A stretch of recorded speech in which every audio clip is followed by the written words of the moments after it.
या देशाला राष्ट्र म्हणून टिकवायचं असेल तर पहिल्यांदा मराठ्यांचा इतिहास ह्या देशात 10वी पर्यंत कुठल्याही भाषेतले लोक असोत सक्तीचा केला पाहिजे, संस्कृत शिकवली पाहिजे. देश टिकवायचा असेल तर अत्यंत अत्यावश्यक गोष्टी आहेत या.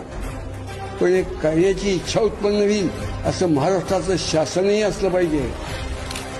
शिवाजी, संभाजी, शहाजी, जिजामाता ह्या व्यक्तिमत्वांच्या मुळेच आज जो काही देश दिसतोय तो दिसतोय. महाराष्ट्र नाही, संबंध देश.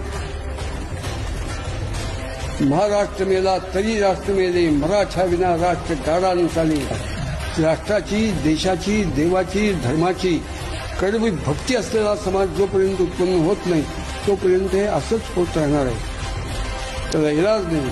कर्तव्य एकच की समाजाला देश, देव, धर्म करण्याची दिशा समजावून सांगितली पाहिजे आणि ती सांगत असताना निस्वार्थ जीवन जगून सांगितली पाहिजे, राजकारण म्हणून नाही.